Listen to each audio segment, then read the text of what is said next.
ప్రముఖ రాజకీయ నాయకుడు మాజీ మంత్రి వైఎస్ వివేకానందరెడ్డి హత్య కేసు మళ్లీ తీవ్ర చర్చకు లోనవుతోంది. 2019 మార్చి 15న కడప జిల్లా పులివెందులోని తన నివాసంలో వివేకానందరెడ్డి అనుమానాస్పద స్థితిలో మృతి చెందడం దేశవ్యాప్తంగా సంచలనం రేపింది. తొలుత గుండెపోటుతో మరణించారని చెబితే ఆ తర్వాత తేలిన విచారణలో ఇది హత్య అని స్పష్టమైంది. అప్పటి నుంచి ఈ కేసు రాజకీయంగా, న్యాయపరంగా పెద్ద చర్చాంశంగా మారింది. తాజాగా రాష్ట్ర డిప్యూటీ సీఎం పవన్ కళ్యాణ్ ఈ కేసుపై కీలక వ్యాఖ్యలు చేశారు. హత్య జరిగిందన్న సంగతి అందరికీ తెలిసిందే. మన కళ్ల ముందే జరిగిన ఈ ఘోరమైన సంఘటనపై ఇప్పటికీ న్యాయం జరిగింది లేదంటే అది చాలా బాధాకరం. కేసు ముందుకు సాగడంలో నిస్సహాయత కనిపిస్తోంది అంటూ వ్యాఖ్యానించారు.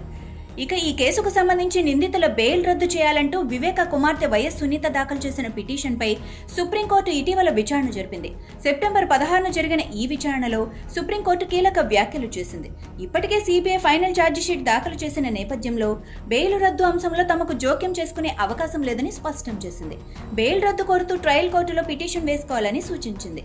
ఈ వ్యాఖ్యల నేపథ్యంలో వైఎస్ వివేక హత్య కేసు మరలా ఆంధ్రప్రదేశ్ రాజకీయాల్లో హాట్ టాపిక్ గా మారింది. ఈ కేసులో తదుపరి పరిణామాలు ఏ విధంగా ఎదురయ్యాను అన్నది అందరిలోనూ ఆసక్తికరమైన చర్చకు దారితీస్తోంది.